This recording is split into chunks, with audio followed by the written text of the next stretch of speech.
Welcome back to Season 2 of Climbing Mount CMMC, the podcast.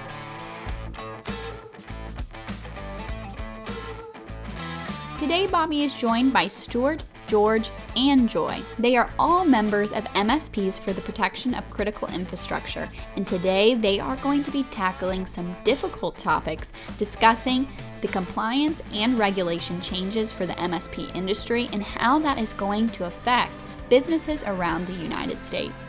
We're so excited for you guys to join us in today's episode, and we hope that you enjoy. Okay, everybody, we've got a very special episode. We're joined with multiple people. I'm not sure if we've had this many people on the show at one time, but I just want to say Joy, Stuart, and George, thank you both, or all of you, for being on the show today and joining us. Thank you so much. Great, thank you. So we've got a really good list of things that we want to talk about. All of you have such a passionate industry. You have all been very, very involved in trying to, high tide raises all boats.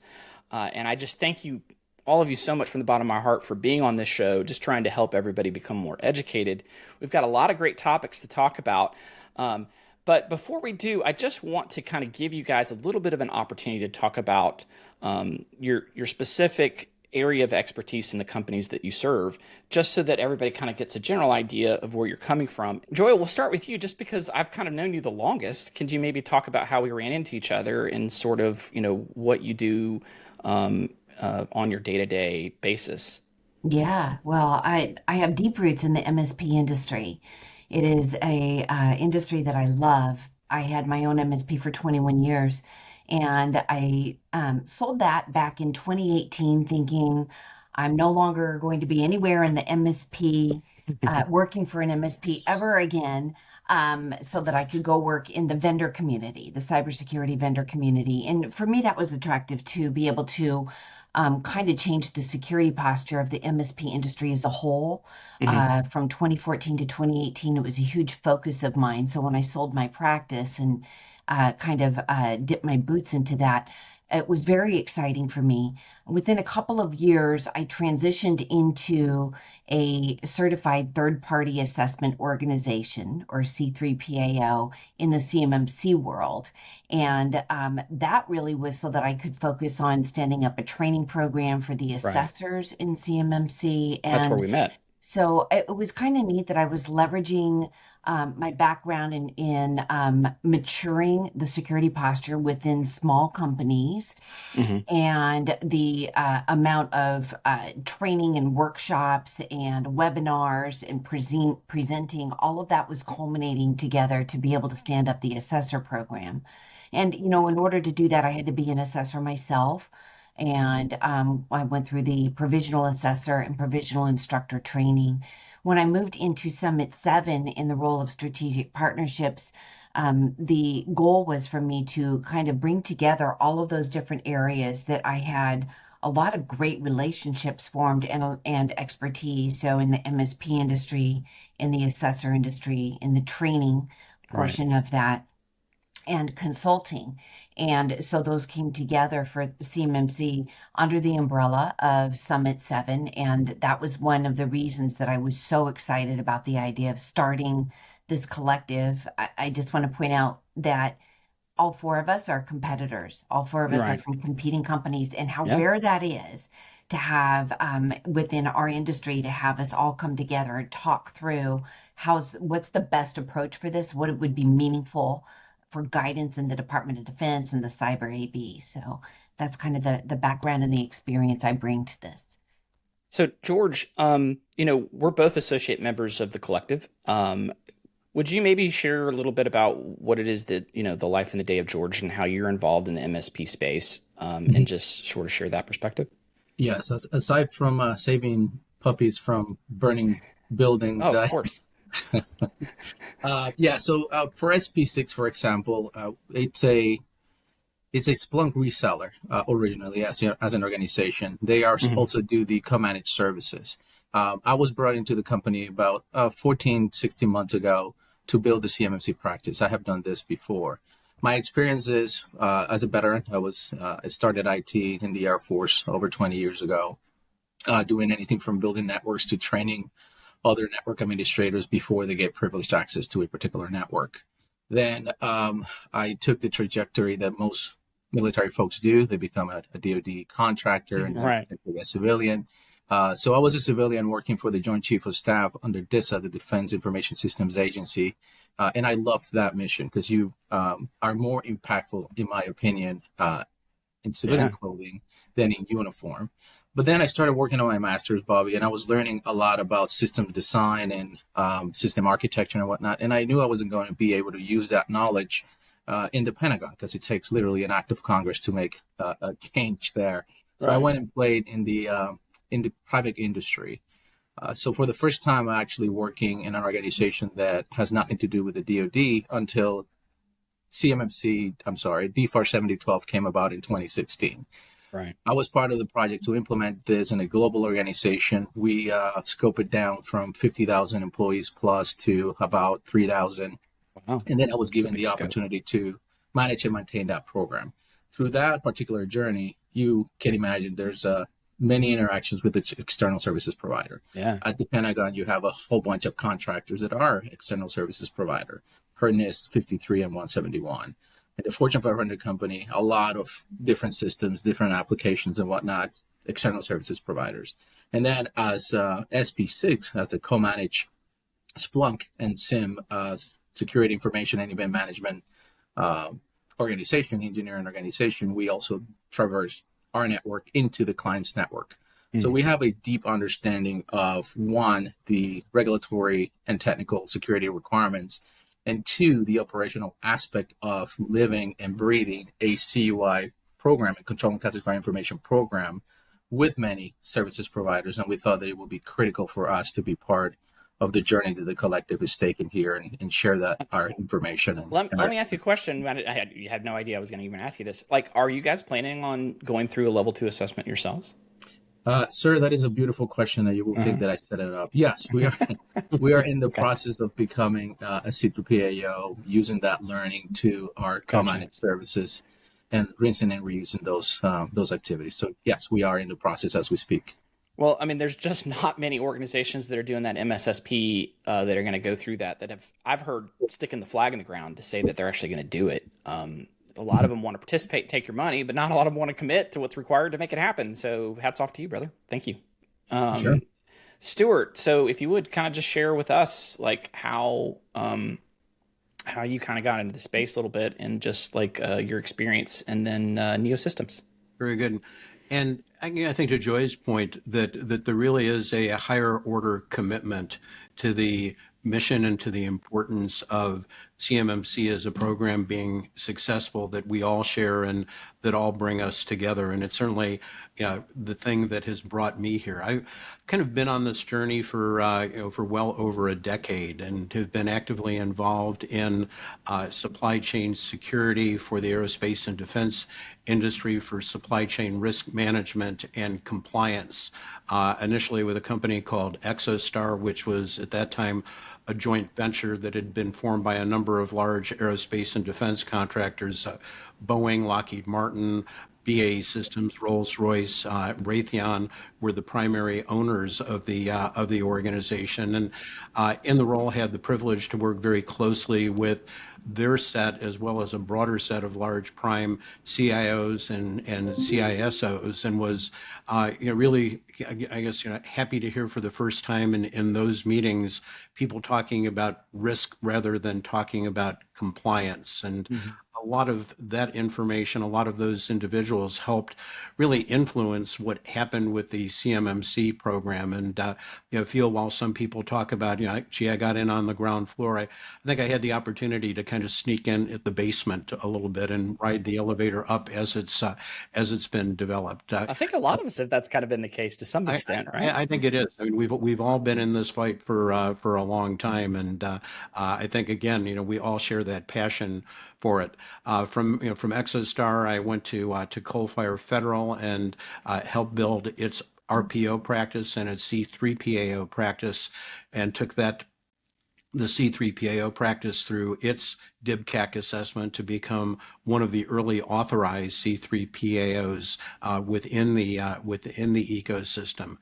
But I really recognized, and this is one of the focuses of the collective, was that the need for kind of affordable solutions, easy to implement solutions for small and medium businesses within the defense industrial base. And that's what brought me to Neosystems. Neosystems, 21-year-old organization that has been exclusively provided or exclusively focused on providing managed services to the government contracting community, and its mission was really to look at how can we build solutions that are easy to implement, easy for small businesses to afford, easy to to operate, to ensure that this very vital part of the defense industrial base, what is it, about 73% of the defense industrial base being smalls, have access to solutions that will enable them to satisfy the requirements of 800-171, not just to be able to be certified, but on an ongoing basis to ensure that that they maintain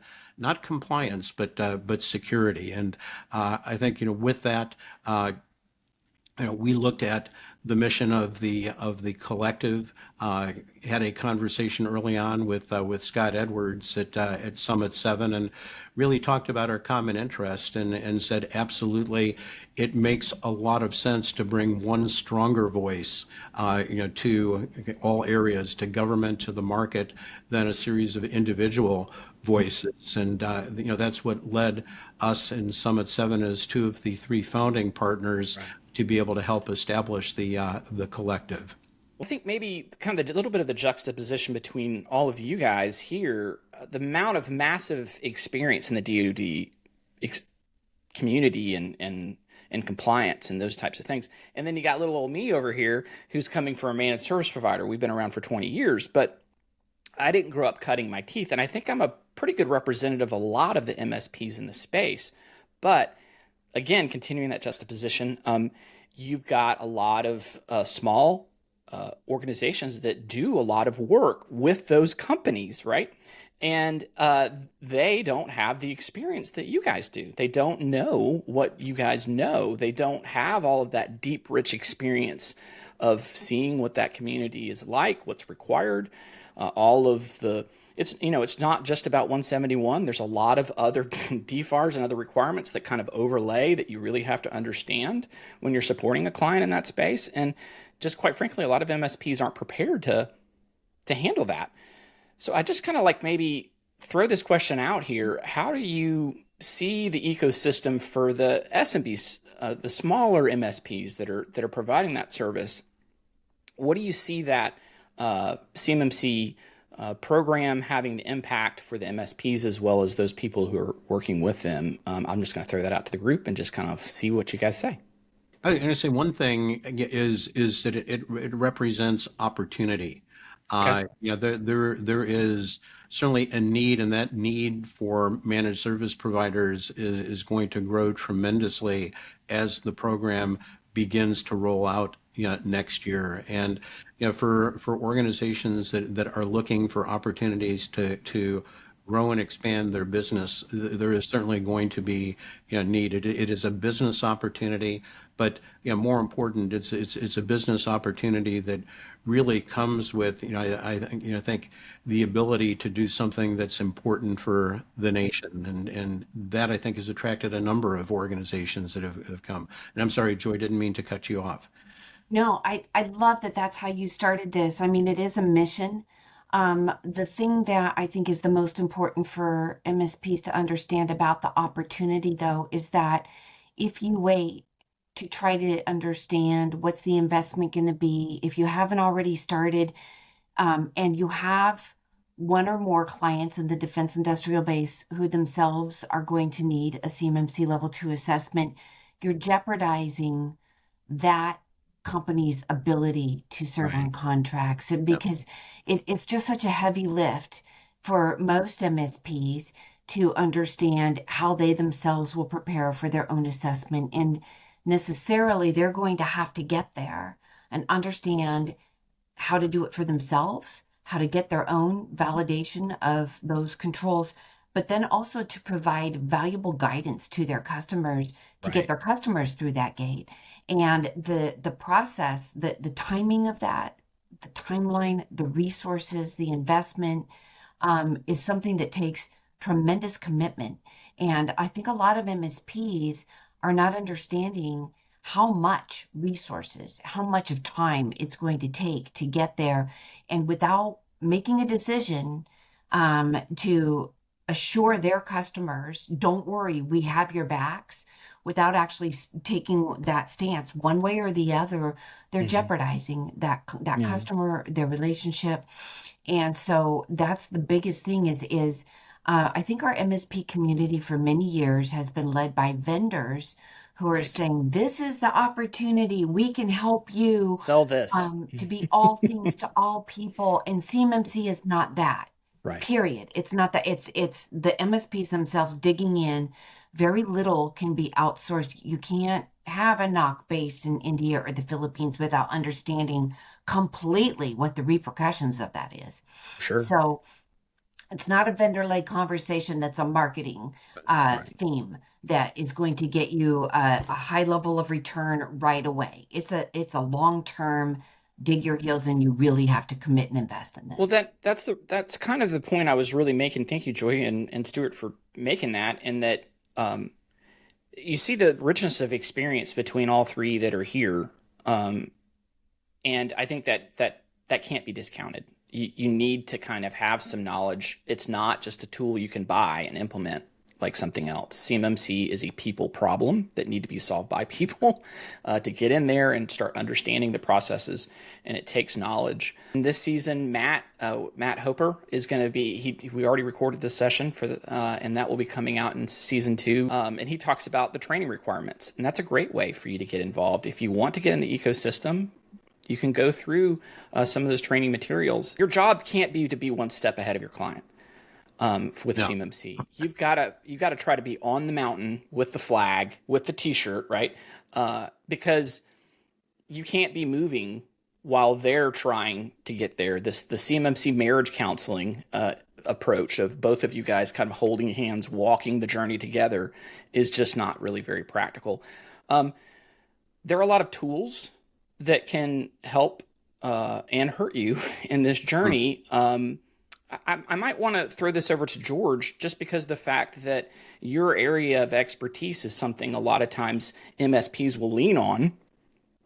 Can you maybe talk about how using a SIM solution or things like that in the MSP ecosystem, how they've traditionally done it, and some like gotchas that could happen with CMMC if you're continuing that same methodology into that ecosystem? Yeah, absolutely. And before I go there, Bobby, I'm going to go back to your previous question on seeing CMMC as a problem versus an opportunity. From my perspective, MSPs are the impact that MSPs have on the CMMC program is greater than the impact CMMC has on them. Meaning CMMC, especially for those organizations within the SMB, needs managed services. There's no way that the SMBs can do this alone, exactly what we're talking about here. There's no way that they can go and find a tool set, a landscape of tools to help them achieve their goals and objectives securely, right? From our perspective, what we have seen in the SIM world, just at a small lens, has been that organizations don't know how to categorize the system because no one knows what it's important anymore. Everything is important or nothing is important. What is CUI? And a lot of the times that they always see the organization seeking certification or assessment come to the MSPs and ask them, what is CUI? There is no way that the poor MSP has that visibility into their contracts, into their programs. We are there just to help them manage and maintain the technical landscape that's there for them. The other opportunity the MSPs need to recognize is that when organizations such as myself, when we're actually building a program, inevitably we have to do an assessment before we can understand what they have and what they look like. Instead of seeing us, any one of us here, as a threat, take that as an opportunity. I love when an MSP is happy to see us because now they say, I am going to learn something. I am going to be more impactful for and with my client. And I likely don't have to pay for it because George is there already paid for, by their client. So it's an opportunity versus some of MSPs just completely get discouraged. They get scared and they say, I don't want to do CMMC. I don't want to do NIST. You have 12 months to find somebody else to replace me. So, Right. it's a matter of how you look at things and having that attitude and that positivity to ensure that you can generate revenue. And the CMMC actually needs you potentially more than you need CMMC, but it's recognizing that value. Yeah, I think kind of that fish or cut bait, right? If you have clients that are in the ecosystem, you need to either commit and the video that we did, like we went through actual dollar amount. We were like, it's north of $250,000. You're gonna need at least 1 to 2 people to be able to accomplish it. You're gonna tie that person up doing nothing but really that job for 8 to 9 months, if not a year. And it depends on the maturity of the MSP. Like as we were coming into that space, you guys have kind of talked about this a little bit, but like it has changed our company. It is the hardest thing that I've ever had to do, getting our organization ready to do that. And it has transformed us. We are so much better for the journey that we have taken because we've gone through this. And it has strengthened our posture. We're better for our clients. But I think part of the challenge, and I want to maybe throw this out to you, Stuart, is MSPs sometimes don't do a great job of eating their own dog food, and it creates this challenge because there's this tech debt deficit of understanding of the type of compliance things like system security plans and appropriate management of processes and policies that a lot of MSPs aren't necessarily great at doing. And we hear this talked about a lot of conferences that I'm sure all of you have attended. What are some nuggets of wisdom that you could maybe suggest to MSPs to kind of help them level up to get onto the playing field before they maybe try to attack the summit of CMMC? I think, if I speak from experience, especially for someone who is a new MSP, go through the process yourself. Start at the beginning and kind of, if you look at the traditional approach, an organization may take, to become ready for a CMMC certification. Start with understanding, your boundary and what it is that you need to protect. Understand, the assets that you have and how they're categorized. Scoping. Go through and do a gap assessment and understand what the delta is. But I think with all of that, most important is to understand each and every one of the individual controls and each of the requirements underneath the controls. You can't take a cookbook approach to it and simply say, well, it says I need to do this, I'm going to do this. It's important that you understand the why you're doing this. What are the threats in the environment that this particular control is intended to mitigate? And I think by going through with that process and with that mindset is going to enable and prepare somebody then to be able to work with a client and kind of share that understanding. True. Yeah, it's not just, again, it's not just the mechanics. It's truly, the understanding of why we're doing this. And to your point, it is more than IT. A lot of organizations, especially commercial managed service providers, understand the IT and the IT management of it.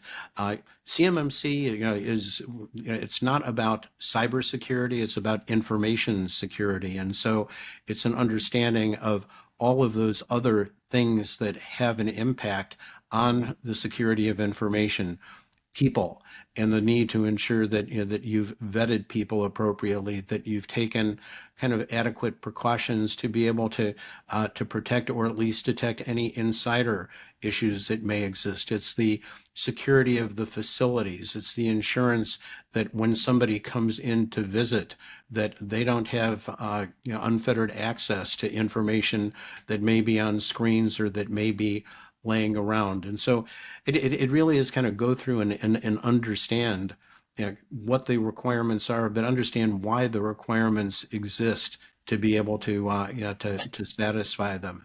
I think that just to go to to one point, and it's an important one that George and Joy made. It is a commitment. It's an investment, Right. to be able to get there, and you need to understand that, rather than going halfway. It's a business decision for a lot of commercial managed service providers in terms of whether they want to go through this. But we certainly don't want to scare people away from doing this. It is achievable. It can be accomplished. And ultimately, the ecosystem is going to need more of us with the passion and the ability to be able to support all of these small and medium businesses within the DIB. How much of a challenge, Stuart, do you see that being fulfilled?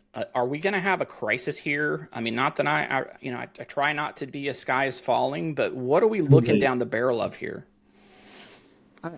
I think there is a real supply and demand issue that's going to need to be addressed. And I think it's more than just managed service providers. It's going to be with respect to C3PAOs, with respect to the individual assessors, and so forth. And the government is looking at how to kind of stage or roll this whole program out with the hope that capacity builds as the demand increases. But Right. certainly I think that is going to be a challenge that exists out there.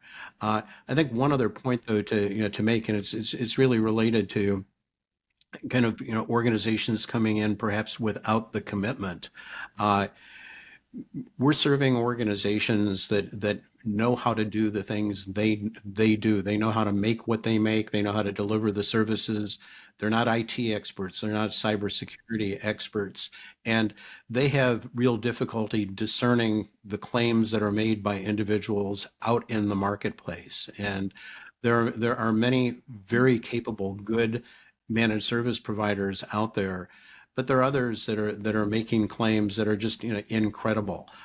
We'll get you compliant in 2 weeks is one that I've seen. Others out there that again need to be taken with a grain of salt about the size that you used for your water softener, and the challenge is that again that the organizations that need the help don't have the ability to really distinguish the valid claims from other claims. And I think this is one of the reasons why the collective is focused as one of its tenets on establishing kind of minimum standards for organizations to be able to demonstrate that they have made that investment, that they do have the capability of being able to support an organization. One of the things I love so much about what you said, Bobby, in your own journey, the amount of resources and time that you spent to do this is if an MSP or MSSP is going to take CMMC seriously and decide, yes, we're going to do this, they need to go through the journey of educating themselves. Don't do it alone. I think this is an area that it's really important for MSPs to understand they don't know what they don't know. So seeking the guidance of others who have done this journey, consultants, whether it's a C3PAO or an RPO that has done very well, getting organizations ready for their own CMMC Level 2 assessment. There's a lot of them out there. There's a lot of peer groups starting to form around getting ready for CMMC. But once you've made that commitment and you start that journey, looking at the MSPs for the protection of critical infrastructure is that next mature step that you would want to make. The requirements to join us, varying on what kind of member you want to be, can be, I'm just an MSP and I want to kind of be informed about what you guys are doing, to I want to actively participate, I want to vote, I want to be a part of change and legislation, impact to the entire ecosystem and community. Like, how involved do you want to be? But that's where MSPs are coming into us, as they've made that commitment. And Right. the thing I love is that your MSP, 3 or 4 others that have joined us early on, are small MSPs that made the commitment, that are focused on the defense industrial base. So the people, any organization that joins us in service delivery, that is their focus, because it's a big expense, big commitment to resources. Yeah, and me as a managed service provider, I wasn't sure exactly when I joined the group what that was going to be like. The meetings are very timely, reasonable. The cost to join was very reasonable for our size, so they did a good job of scaling it that way. But then I got to connect with others in the industry that are much larger, and I get to see kind of how they're operating and have conversations with them and get connections, because I think we can all kind of agree that this ecosystem is not large enough for anybody to be an island unto them own. You need to get connected. You need to start getting involved and getting to know other players in the industry and communicate and talking. And I think this group is such a great way of getting your ear to the ground. You guys are in Washington having conversations, trying to see how we as MSPs can be first in the assessment process. And those critical infrastructure organizations have to go first because we've got to get our assessments done first. You guys are taking on that challenge and many others. I'm sorry I interrupted you, but for me and my perspective, that's some of the best value that I've been getting out of being a member. We're navigating legislative initiatives. We have a lobbying firm. We're like Stuart being our communications person and navigating all media relations. We have highly technical people on our team. We have Jacob Horn, who is like probably the most well-versed person in all of the regulatory body of work. When George and I dug into, all right, how would scoping, what do we think the DoD needs to know about how MSPs function and what we think scoping would look like, knowing that we don't actually process, store, transmit CUI, but the security protection data, the security protection assets category that we represent, what does that look like at an MSP? So and this is a lot of work. Stuart, George, everybody on the collective, we have our full-time jobs, and it's a lot of work to put together our positions and get us out there in the community, really get the voice of the DoD, the legislature. We're making a big difference. So it's very exciting. Yeah, I'd like to maybe pivot a little bit here to ask the question about the document that you guys created. But before we talk about the document, I think it's important to talk about the challenge, about why you guys felt it was necessary to create it in the first place. Can you guys talk about the challenge of how getting level 2 assessed as an OSC or an organization looking for assessment is good for maybe that organization, but for a managed service provider, us getting assessed, what's that difference? Because some people may not necessarily be aware of why there is a potential challenge. Is that something you could maybe talk to, George? Sure. So if you look at the CMMC assessment guide, for example, or the assessment, the scoping guide, it has a very cool little diagram that shows you from the cyber AV perspective how an organization seeking certification or assessment will be structured, right? They show the items that are out of scope in red. They show the purple as the security protection assets that potentially defines the boundary and provide protections to the CUI assets. And then inside that bubble, you have the OSC themselves and the MSPs, or the external services provider. A lot of the times, external services provider feels as if they are outside the box. They don't recognize that by virtue of accessing the environment for their client, they are automatically affecting and being affected by the regulatory requirement. So it's a matter of how are you doing what you're doing for your client, right? How are you remoting into that location? Are you having, do you go through VDI and then get into the security protection asset? And depending on those different use cases, and we went through a lot of them, and we went through a lot of visual diagrams so that we can dissect all the pretty pictures and then break it down into different components, how each one of those line items, quote unquote, use cases affects the certification, the scope of the assessment, and the certification for that client. So we felt that it was a dire need for us to agree on, yes, if and when you access that environment for your OSC, organization seeking certification, you may be an SPA at that use case, a security protection asset, as just that alone. If you're accessing their endpoints or a server that has process, store, transmit CUI, then you are automatically yourself as a person, as an entity, you are yourself a CUI asset. So we went through all those discussions. It was beautiful, Bobby, because like Joey mentioned, it was a lot of us in different rooms remotely. We agreed and disagreed respectfully, and then arrived at the conclusion that, yeah, this is, once you have no other what if, as a group, then you arrive at the conclusion that this is going to be a CUI asset, Right. it's a security protection asset, and this is how an MSP or external service provider will be affected by the certification. Joy, It's like anything to add? CMMC is almost like so many people that are involved in it. It's like a religion. I mean, there's like a lot of people have some very passionate views on these things, and having that many people together in a room agreeing on an approach is pretty significant. Yeah, I love that you said that, right? Because it is exactly that, and you have to go to the scripture. You have to go to the written guidance, right? Right. And you have to go more than just a Sunday if you really want to speak the language of the Lord. You see, now you got me started, Bobby. Yeah, excellent analogy. I love it. So yeah, it is exactly like that. So Joy, like when you're looking as an MSP, as owning an MSP, you speak the language pretty well, if not better than me, and I have my own MSP, is kind of that logic that a lot of us have tried to do is, well, I'll participate, but I won't be required to be certified. This kind of belief that MSPs could sort of dip their toe in without having to be held to the standard that the organization they're supporting is going to be held to. I think that's been shattered now, right? With the proposed rule, it's very clear that MSPs are going to be pulled in, just kind of like what George is saying. If we're going to participate and help with the assessment, with the technical requirements, we're going to get pulled in. We're going to be required to be level 2 certified.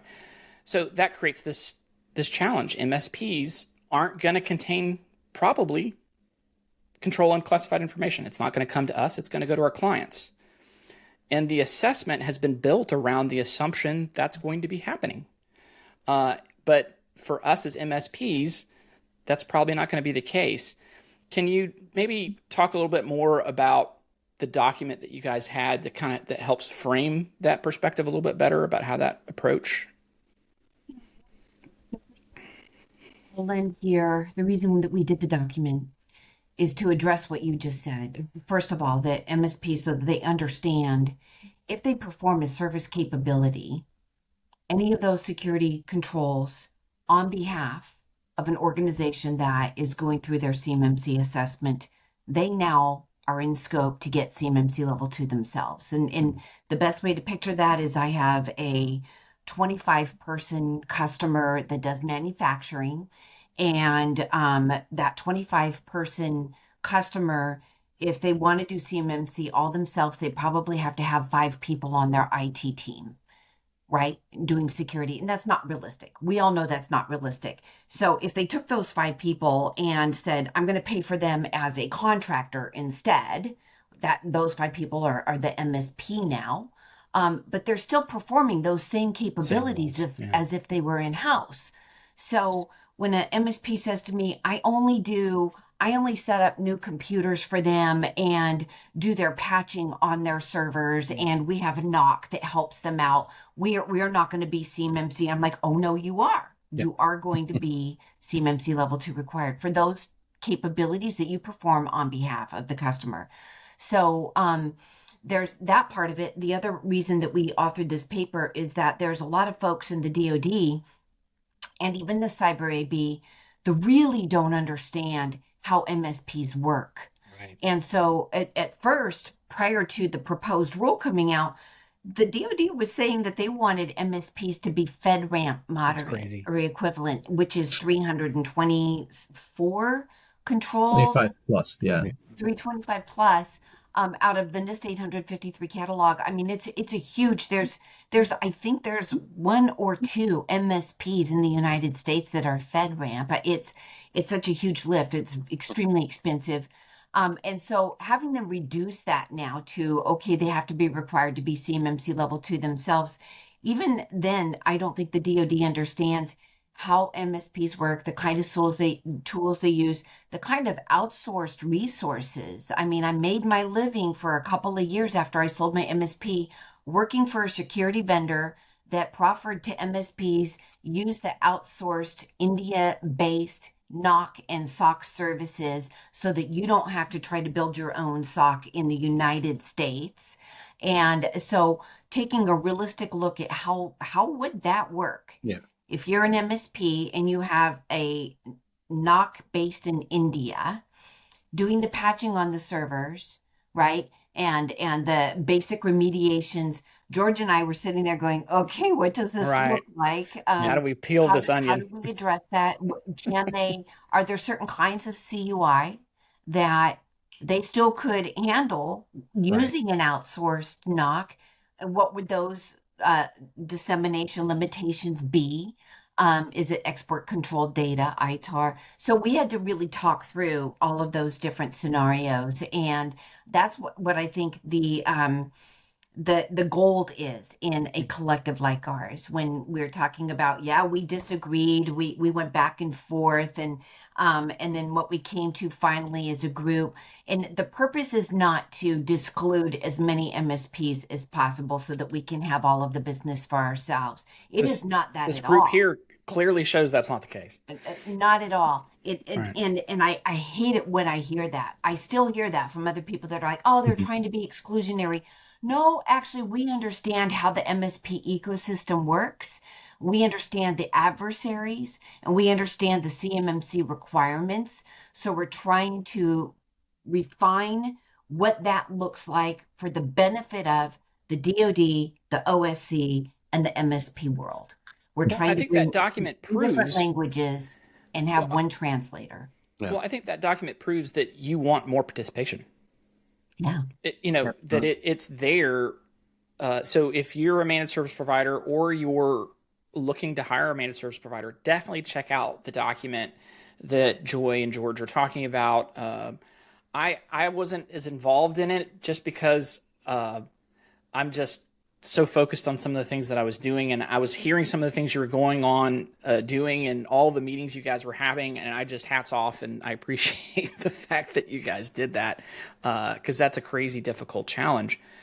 But one of the things that I loved about it when I looked at it was that you didn't shy away from difficult conversations on the design architecture of it, right? So like what George talked about, scoping is so critical. And if you're new to the CMMC ecosystem, you may not know what scoping is, but it's basically an attempt to reduce your risk, to shrink down where that data that the government cares about may be residing, so that those are the areas where you're going to try to apply those security practices from the 800, 171, and 171A, as well as the other requirements that have to come along with the contracts, because there's a lot of other things besides just that. But they did such a great job of having complex, realistic scenarios for a managed service provider, because not all MSPs are going to only do CMMC, right? They're going to be involved in having other clients that aren't necessarily in the ecosystem, and your design has that assumption in that. So if you're trying to think about participating in the ecosystem, take a look at it. It gives you a great idea of seeing how some of those designs may look and how you might be able to continue to practice supporting your existing clients as well as supporting those new clients. MSPcollective.org. Yeah. And when there's a menu option that says where we stand, and if you scroll down to the bottom, it's external service provider recommendations and scoping. Bobby, I love that you said that, because it's and what Joy said. There's nothing more expensive than ambiguous requirements and assumptions, right? Because you're going to protect the wrong thing, and you're going to make investments that are not going to translate to actual positive outcomes. So this documentation, to your point, is exactly that. It's a guidance. Hey, look how you can dissect the gigantic scoping guide, the DFARS requirements, even the export control requirements into one document, into a paper with pictures, right? Because that's how the soul thinks, with pictures anyways. Yeah. What I also liked is when we were in the group meetings, we were talking about and seeing that document as it got to be evolved, and we got to see the input of others in how we tried to continually grow the realistic perspective of that.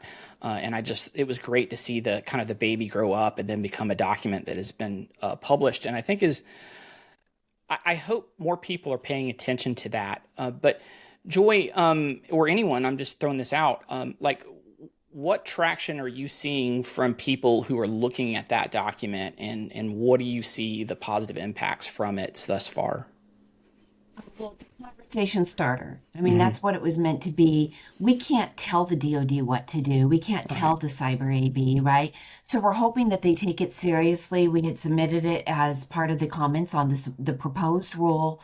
I understand that I've have confirmation from people on the working group that go through the comments that yes, it is being read.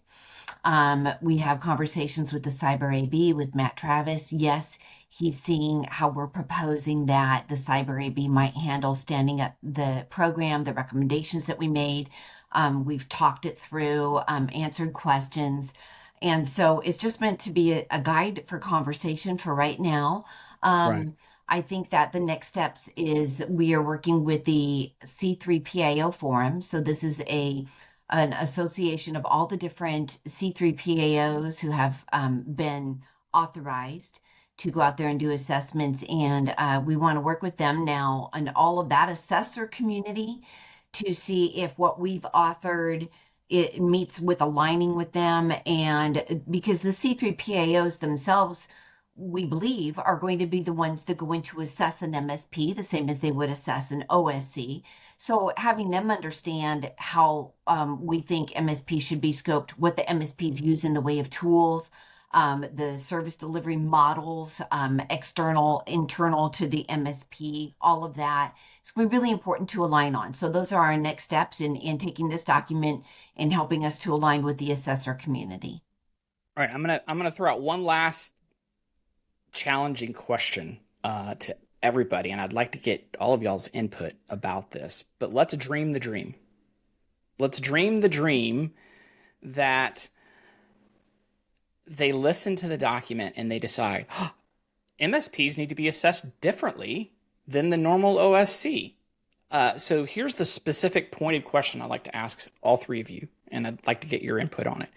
Number one, do you think it's wise to have a separate type of assessment for MSPs versus the OSCs? And number two, do you feel like the standard should be higher or lower for the MSPs?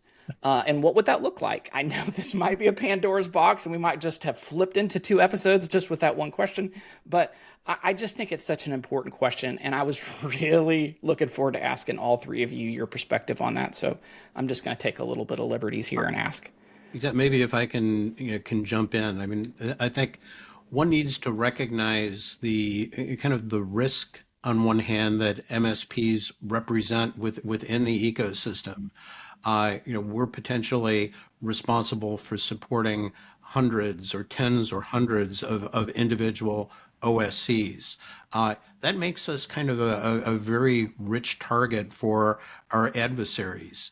So certainly, that risk, I think, warrants to some extent a higher standard to ensure that we're protecting the interest of all of those that are dependent upon us. I think the other, though, is it's about an appropriate standard. Joy mentioned that at one point the DoD was looking at the FedRAMP standard for external service providers, for MSPs, MSSPs, and it was a standard that was particularly developed selecting controls out of the 853 catalog that applied or were applicable to cloud services. Well, managed services and managed service providers have different responsibilities and probably also different liabilities that they represent. And while 800-171 is a good start, it deals largely with data confidentiality.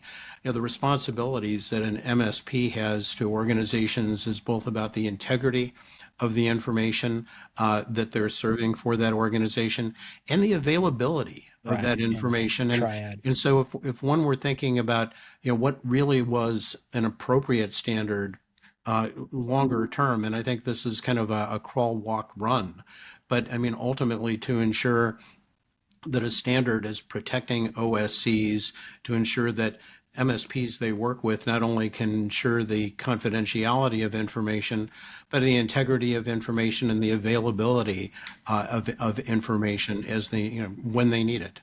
George, how Joy, about you? go next. No, you're hunting to Joy. I love it. Okay. Yeah. I'll go. So for me, Bobby, if you look at it from the perspective of the Sigma principles, right? We in the Sigma principles have the CTQ, critical to quality.